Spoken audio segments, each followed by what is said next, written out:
Hola, soy Lix y bienvenidos un lunes más a ¿En qué creen?, donde intentamos entender religiones y filosofías de todo lugar y tiempo. Hoy vamos a hablar, como habéis visto en el título, del dualismo iraní y el concepto de la batalla eterna entre el bien y el mal. Vamos a hablar de los orígenes del dualismo, del bien, del mal, de esta batalla que no son propias del cristianismo solo, ni del judaísmo, ni del islam, sino que vienen de mucho antes.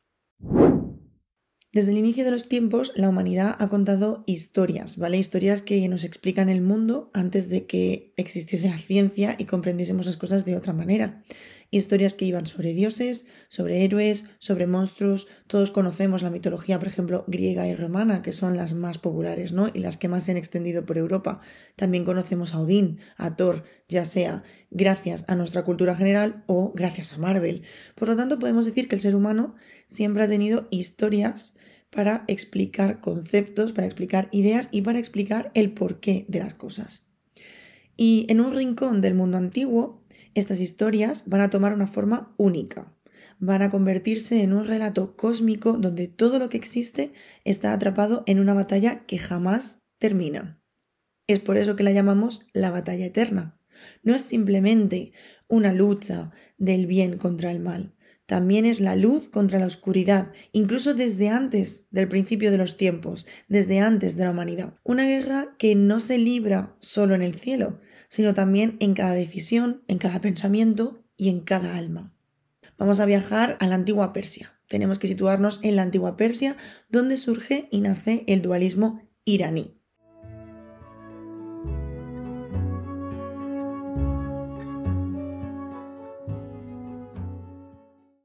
El dualismo iraní va a ser una corriente de pensamiento, una filosofía.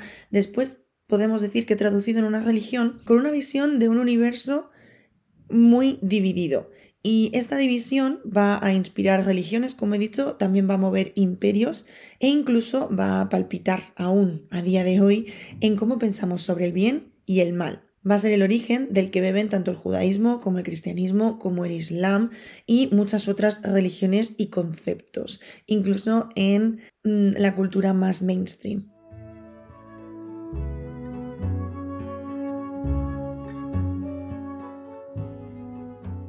Debemos comenzar esta historia con Zaratustra o Zoroastro, un profeta que vivió en algún momento entre el 1500 y el 1000 a.C. en Persia. Él, que vivía en un mundo lleno de dioses caprichosos en los que cada pueblo tenía un dios patrón, un poco como lo de los santos ahora, en el que cada uno le daba ofrendas a un dios distinto para ver si podía hacer que se hiciesen realidad sus sueños, él predicó algo muy radical, que había un dios supremo, ¿vale? Un dios por encima de todos, Ahura Mazda. Y él era la fuente de toda la bondad, toda la luz y toda la verdad. Pero Ahura Mazda no estaba solo en el universo, existía también Angra Mainyu, el espíritu destructivo, que sería la personificación de la mentira, la oscuridad y el caos. Para entender un poquito más esta visión, tenemos que acudir a la Avesta, que es el libro sagrado del zoroastrismo, que es una corriente que, por cierto, aún se practica. El Avesta es una recopilación de textos, de himnos, oraciones, textos rituales que fueron transmitidos durante siglos de forma oral y fueron fijados por escrito mucho tiempo después, un poco como la Biblia, un poco como el Corán.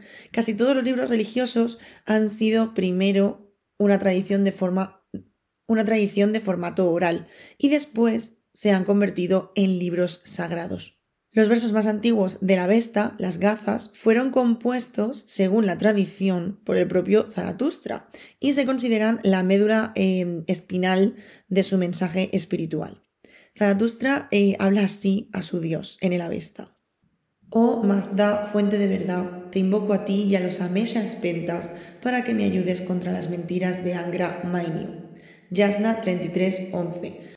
Como podéis ver, se habla de estos gazas como los versículos de la Biblia, ¿vale? Tienen su propia denominación. Yasna 33:11 sería igual que decir, por ejemplo, Mateo 15:3. Vamos a hablar de esto con más profundidad en algún otro capítulo donde me centre totalmente en el zoroastrismo, pero este va a ser como el 101 del zoroastrismo, porque no puedo hablar del dualismo iraní sin hablar de Zaratustra y no puedo hablar del dualismo iraní sin hablar de Ahura Mazda y Angra Mainyu, pero querré hacer otro episodio en el que entremos en más detalle, porque tampoco quiero que este episodio dure como 3 años y medio. Podemos ver que aquí Zaratustra se está dirigiendo a su Dios de una forma muy similar a la que en el Antiguo Testamento encontramos que David, por ejemplo, se dirige al Dios hebreo, ¿no? O al Dios judío en los Salmos. O sea, no va tan distante. Te invoco para que me ayudes contra las mentiras de este malo, ¿no? En este caso, Angra Mainyu. En el caso de David, pues contra mis enemigos, contra Satanás, contra las fuerzas del mal. O sea, no hay tanta diferencia, si os fijáis, de cómo Zaratustra se dirige a Ahura Mazda en cómo luego en la Biblia nos vamos a dirigir al Dios primero judío y después considerado cristiano. El universo también se va a parecer mucho, o sea, por eso os decía que es muy importante comprender que la división entre ángeles, demonios, bien y mal, luz y oscuridad, que es tan mainstream también ahora. ¿Por qué? Por estas películas, yo que sé, de posesiones, de el demonio quiere tu alma y entonces tienes que luchar para que tu alma no se la lleve el demonio, etcétera, etcétera. ¿Eso de dónde viene? Pues de una concepción de luz contra oscuridad, bien contra mal. Cada alma tiene que ser para el contador de Dios o para el contador de Satanás. Y entonces eso viene de aquí, de Zaratustra. Es un universo que no está en armonía perfecta, ni tampoco es un ciclo interminable. Es más bien un campo de batalla. No es una cuestión de, no, es que hay un equilibrio entre el bien y el mal y nosotros nos movemos en el equilibrio. No. No es un concepto de, no, es que vamos a estar hasta el final de los tiempos luchando el bien contra el mal. No, va a haber un final de los tiempos. Va a haber una batalla final. El universo es un campo de batalla. Cada amanecer, cada cosecha, cada pensamiento, cada nacimiento puede ser una victoria, tanto de la luz como de la oscuridad. Por ejemplo, ¿a qué me refiero con esto? Si una cosecha de repente sale mal porque hay una riada o porque se estropea el campo por lo que sea, eso se considera como que el mal ha ganado al bien en ese caso. Cada cosecha que tú recoges de forma productiva, que sale todo bien, es una victoria de la luz, es una victoria del bien. Cada nacimiento es una victoria del bien. Cada fallecimiento es una victoria del mal. Cada enfermedad, cada mentira, eso es un ataque de la oscuridad. No pasa porque sí, sino porque se está desarrollando una batalla de la que nosotros puede que no seamos del todo conscientes, pero vamos a ver que sí estamos participando en ella.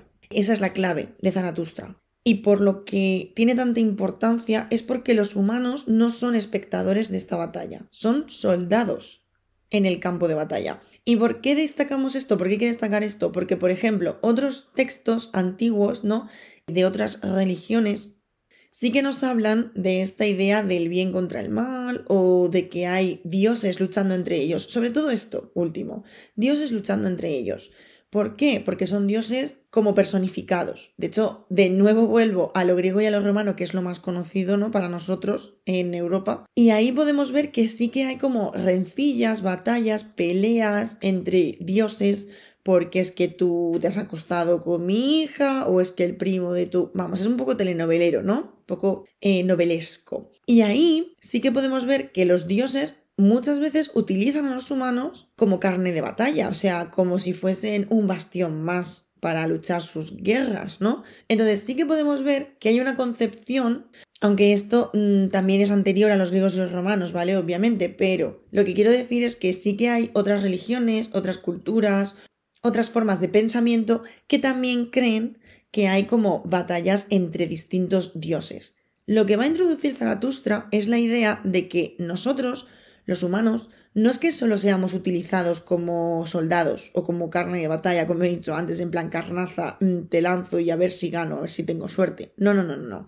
Es que nosotros participamos activamente desde el primero hasta el último, desde el más pequeño al más anciano, en esa batalla campal, constantemente con todo lo que hacemos. Cada acto de bondad que tú realizas ayuda a Ahura Mazda, ayuda a la luz. Cada acto de injusticia, de maldad, entre comillas, fortalece a Angra Mainyu, fortalece a la oscuridad. Es un poco Jedi esto también te digo, ¿eh? O sea, es un poco concepto Jedi, puedes irte a la luz o puedes irte a la oscuridad y estamos aquí todos peleándonos para que la luz prevalezca. De hecho, es que por eso os digo, o sea, esto es la base de muchísimas cosas que son mucho más mainstream de lo que nunca hubiese esperado Zaratustra que lo fuese.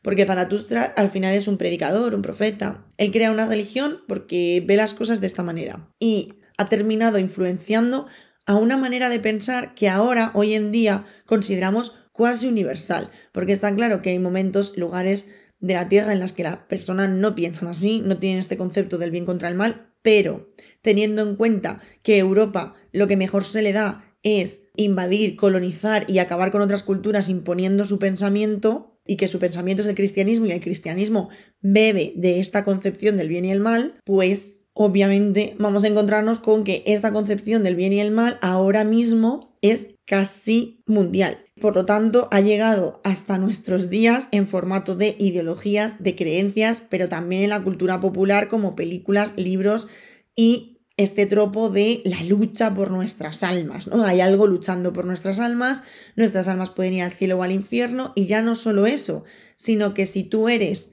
alguien que se comporta muy mal, estás ayudando al lado malo, y si eres alguien que se comporta muy bien, estás ayudando al lado bueno, como si de verdad fuésemos buenos o malos y las acciones fuesen blancas o negras, cuando hay una amplia gama de grises normalmente.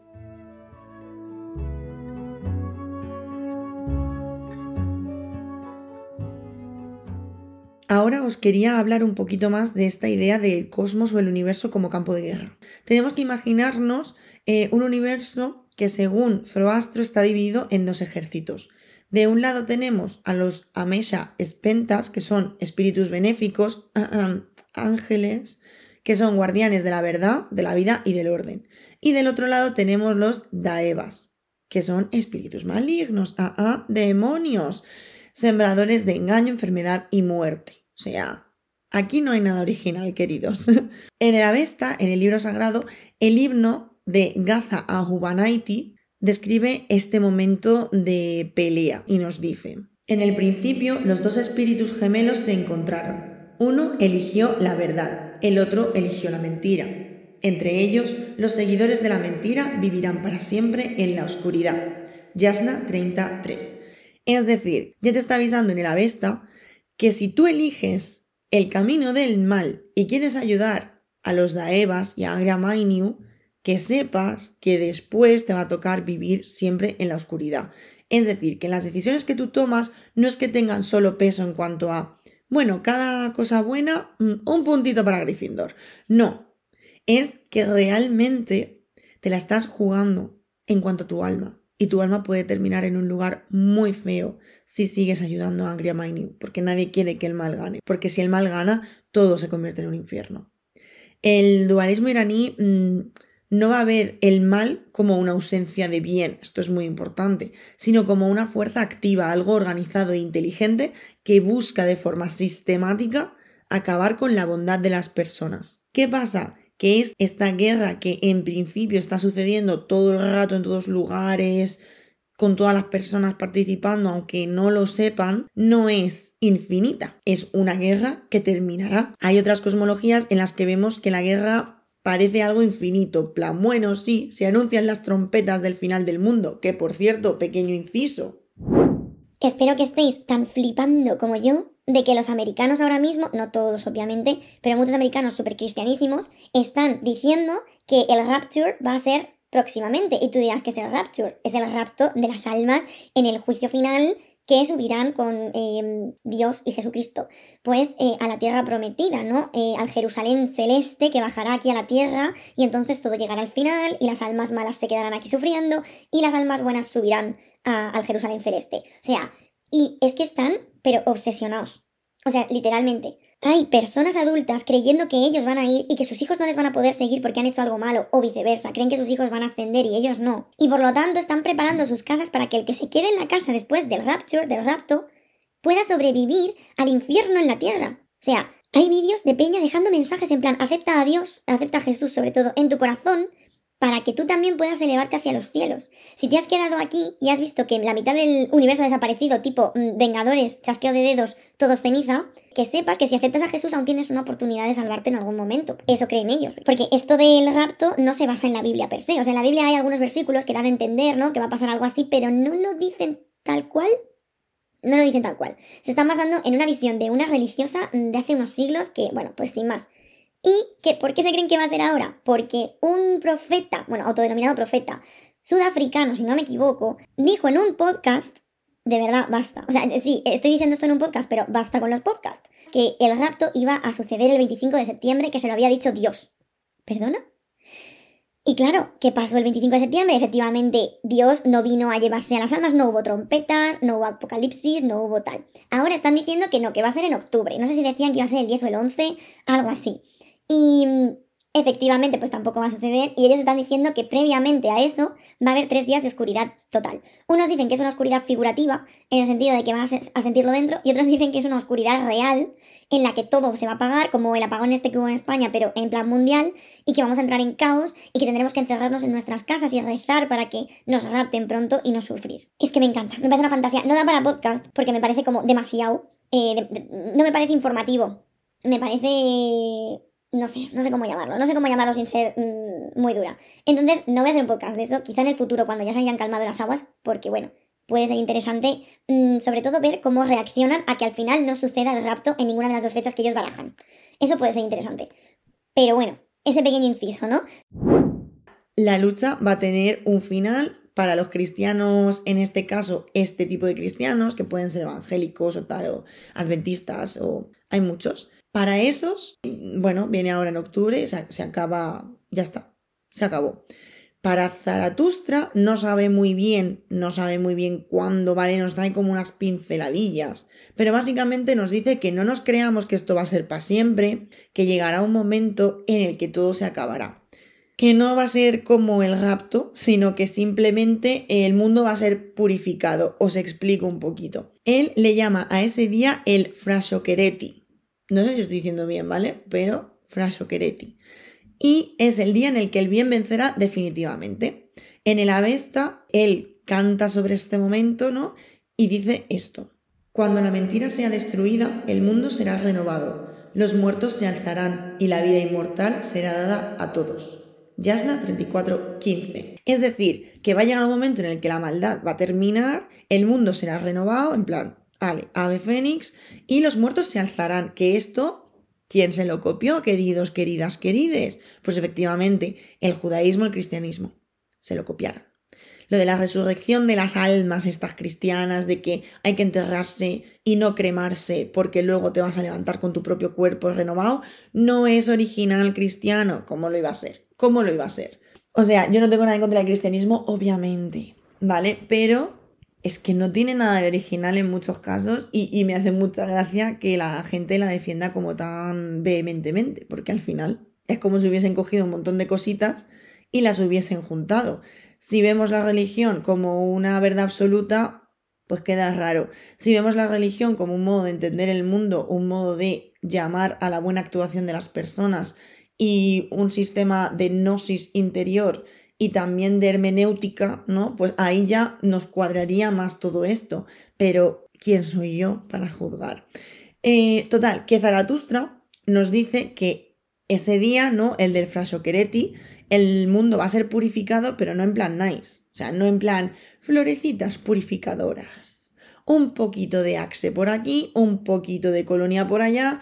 Purificado todo el mundo, los muertos no huelen a podrido. No, va a haber un río de metal fundido. Es que, de verdad, Peck. Va a haber un río de metal fundido que va a ser dulce, placentero para los justos e insoportable para los malvados. En plan, tú vas a estar todo de chill, vas a ver pasar ahí un río fundido de metal, allá candente tipo lava y vaya.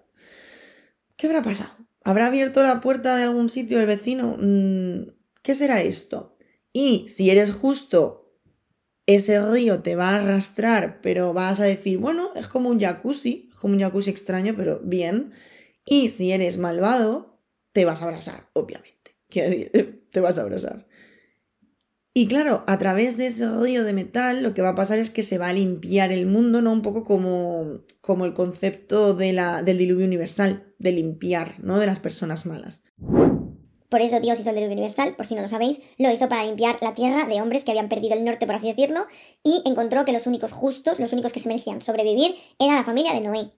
Porque Noé era un hombre piadoso. Por lo tanto, le dijo a Noé, oye, constrúyete un barcazo que voy a matar a todo el mundo. Y de paso sálvame a los animales, porque tú sabes lo que me costó a mí hacer las puñeteras jirafas. O sea, ese cuello que es como los vídeos estos en los que estás haciendo cerámica y sale un falo y se empieza a mover y no te sale el bol que querías hacer para las llaves. Pues esto es igual. ¿Tú sabes lo que me costó a mí hacer una jirafa, una cebra, un rinoceronte? ¿Tú has visto un rinoceronte? Te los llevas, los metes en el barcazo y metes también a tu familia, que bueno, son tu familia, los quieres y tú eres un hombre piadoso y necesito que te reproduzcas porque es que me voy a quedar sin equipo. Entonces, esto es el mismo concepto. Va a haber un río purificador que los que sean buenos, cool, los que no sean buenos, fatal, muerte, destrucción. Y el mundo quedará libre de muerte, de mentira y de oscuridad. Y ya estaría. Solo te hace falta un poquito de lava, si es que en el fondo no estaba pidiendo tanto Zoroastro, ¿no? Digo Zoroastro y Zaratustra de forma intercambiable porque en realidad son traducciones del mismo nombre, ¿vale? Entonces, da lo mismo.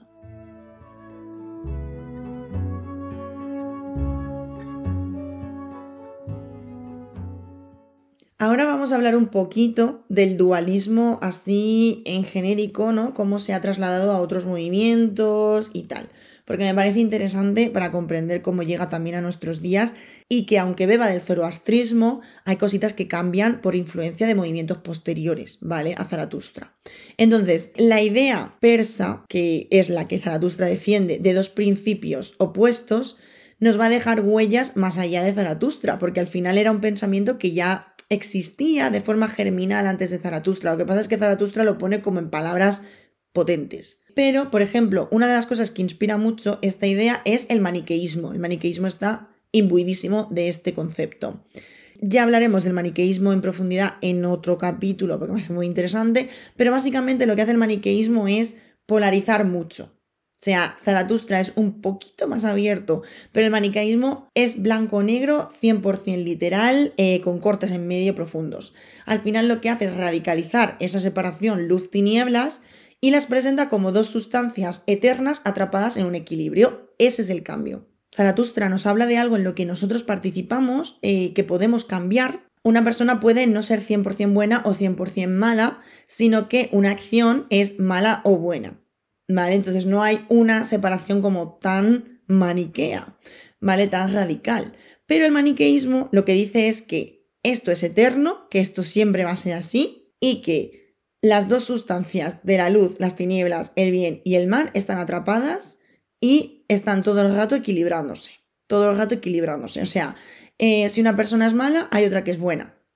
Si hay una acción grave mala, ahí va a haber otra acción grave muy buena porque están constantemente equilibrándose. Y en cuanto a nosotros, pues podemos ser o buenos o malos. Os sonará mucho porque lo de la visión maniquea del mundo creo que es algo muy utilizado, una expresión utilizada. Obviamente va a influir a mis maravillosos y queridísimos gnósticos en algunos textos en los que se diferencia pues ese bien y ese mal con el demiurgo va a ser el malvado, el dios superior que es el dios padre del que luego habla Jesucristo según los gnósticos es el dios bueno. Eso es mucho jaleo, ya sabéis que a los gnósticos les tengo que dedicar un capítulo entero largo y tendido. Y también va a tener mucha influencia en lo que comentábamos antes, en los textos apocalípticos judíos. Y sobre todo en la figura de Satanás, Lucifer. ¿Por qué? Porque vamos a definirlo como lo malo, el enemigo activo del cristianismo. Va a ser el que busque quedarse las almas para que Dios no pueda acceder a ellas. Y aquí está el tema del mainstream y el tema de la cultura popular. Esas películas en las que tenemos exorcismos, en muchas ocasiones, se dice: no, es que Satanás quiere su alma, Satanás quiere quedarse con su alma, y de hecho suelen ser los poseídos. Bueno, mujeres jóvenes, que eso es una cosa muy concreta que se puede discutir el por qué, Y de hecho hay un podcast de Chicas Tristes que tiene un episodio tratando este tema, ¿no? A través de la película de El Exorcismo. Y bueno, y comentan otras, ¿vale? No comentan sobre el exorcismo, pero hablan de esta idea de la mujer joven como la que más cerca está de la maldad y por lo tanto es más accesible para el demonio. Pero eso es una discusión para otro momento, quizá incluso para otro tipo de podcast. Pero lo que sí que podemos ver con claridad aquí y lo que sí que podemos explicar es que al final se habla de menores, sean mujeres, sean hombres, ¿vale? Niños, niñas, me da igual, pero se suele hablar de gente joven en los temas de posesión. ¿Por qué? Porque esas almas aún están como en el medio, ¿vale? Están ahí porque todos de pequeños hemos hecho algo malo, entre comillas, y hemos sido buenos también niños, entonces es como que estás ahí decidiéndote. Cuando te haces mayor es cuando ya tu alma está más definida, ¿no? Por así decirlo, este es el concepto que hay. Entonces, esos textos apocalípticos judíos y esa figura de Satanás lo que hace es coger a los más influenciables y llevárselos para su casa, para su lado. Por eso también este concepto de las mujeres, porque las mujeres obviamente somos muchísimo más débiles, con una moral mucho más grisácea. Bueno, somos fatales, fatales. Somos Eva, todas somos Eva. O somos Eva o somos la Virgen María. No hay término medio. O somos tontas o somos vírgenes. Bueno, o somos Lilith o María Magdalena. Prácticamente prosutas. ¿Qué pasa? Que va a haber este concepto de Satanás intentando llevarse todas las almas que pueda para su redil para competir contra Dios, para que Dios no se lleve todas las almas que quiere. Y esa influencia la vamos a tener hasta el día de hoy. Esa influencia la tenemos en las pelis, en los libros y en nuestro concepto general de el bien contra el mal. El bien contra el mal, esto está bien, esto está mal, maniqueísmo a tope. Me encanta porque nos advierte de esto la Vesta. Nos dice: oh vosotros que elegís el camino de la mentira, sabed que vuestro final será con las sombras y vuestra herencia será el silencio. Yasna 31:20. Es una lectura súper interesante la Vesta, por cierto, y nos advierte de esta idea que se va a extender hasta el judaísmo y el cristianismo, de que si elegimos el mal, terminaremos en el infierno, terminaremos debajo, con Satanás, y no arriba, en los cielos, con Dios. Y eso es una idea muy cristiana, pero es una idea también muy de Zoroastro, muy de zoroastrismo.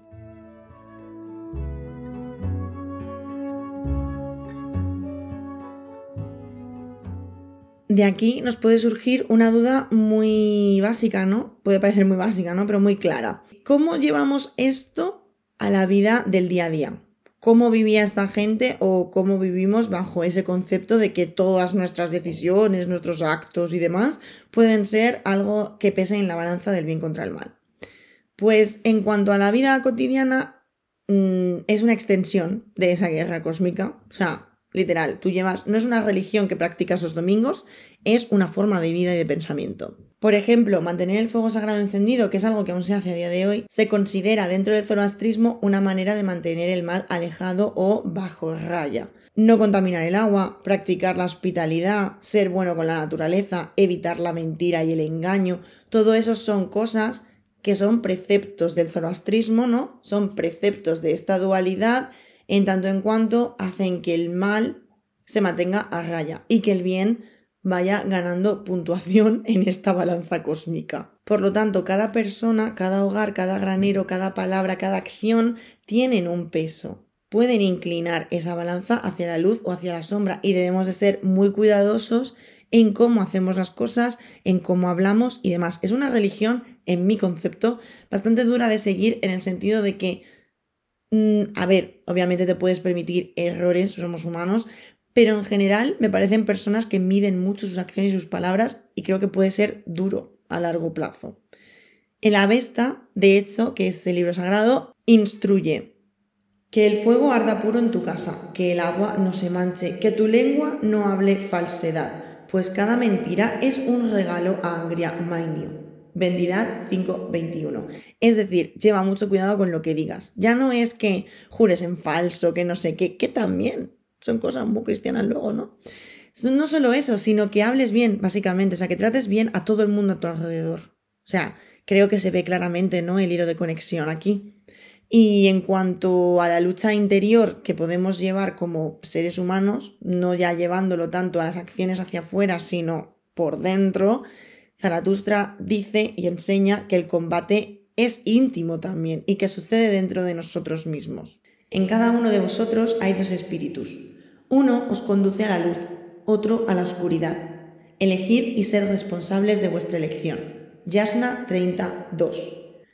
Es decir, que tenemos libre albedrío, así que utilizad el libre albedrío para el bien, para que esa balanza vuelque hacia el bien y no hacia el mal, porque si no, terminamos todos mal.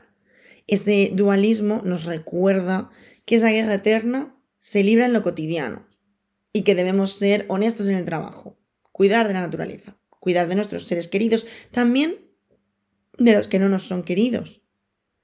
Y en general llevar una vida que sea acorde a la bondad, la honestidad, la sinceridad, la humildad, etc. Y eso nos suena un poquito, un pelinino de nada, a Jesucristo. Porque yo siempre he pensado que es que hay una línea clarísima, que luego tiene por supuesto sus filtros judíos, ¿no?, y sus cosas culturales que son levemente distintas, pero es que vamos, es que me parece, o sea, igual que por ejemplo el Islam reconoce a Jesús como profeta, me parece que los cristianos deberían reconocer a Zaratustra como profeta. Que luego me dices que es que Jesús lo ha renovado, pues vale, te lo compro.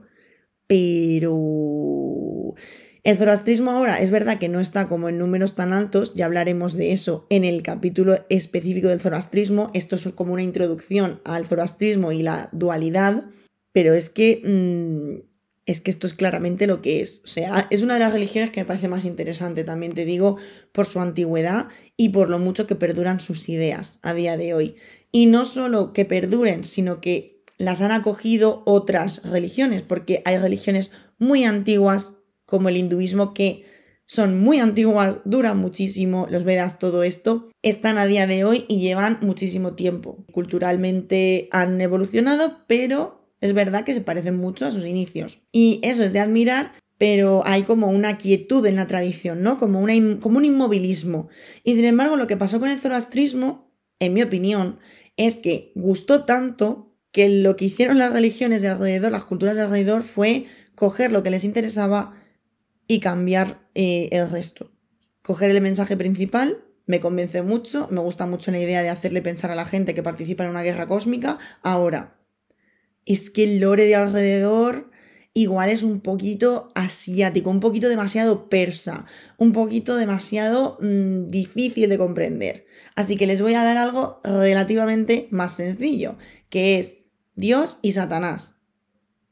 Y se lo voy a simplificar todo muchísimo en hay gente que va al infierno, hay gente que va al cielo, esto está mal, esto está bien, lo de la pelea interna, entre comillas, porque lo que se hace básicamente es decir que en todos esos actos malvados es Satanás el que está como llamándote a actuar, ¿no? O sea, él básicamente es el pecado original, es el que llama al humano a salirse del carril de Dios, etcétera, etcétera. O sea, al final es verdad que se proyecta mucho más la culpa hacia Satanás y hacia lo influenciables que son los humanos. No es tanto que el humano sea malvado, sino que Satanás le ha llamado a ser malvado y como somos súper influenciables, pues nos hemos dejado llamar. Y Zaratustra no va por ahí. Él va por haces cosas y las cosas pueden ser malas o pueden ser buenas y eso tiene una importancia muy grande en el universo y en lo que te rodea. Cosa que no puedo decir que no tengas razón, porque incluso que si nos saltamos esto de la balanza universal, Ahura Mazda, Angra Mainyu, nos saltamos eso. Realmente nuestras acciones, buenas y malas, tienen un peso. A mí me gusta pensar que sí, aunque sea una cosa como súper nimia, como, no sé, quitar un caracol de en medio de la carretera y ponerlo en un borde que haya hierba. Yo creo que tienen peso, pero claro, yo soy muy creyente.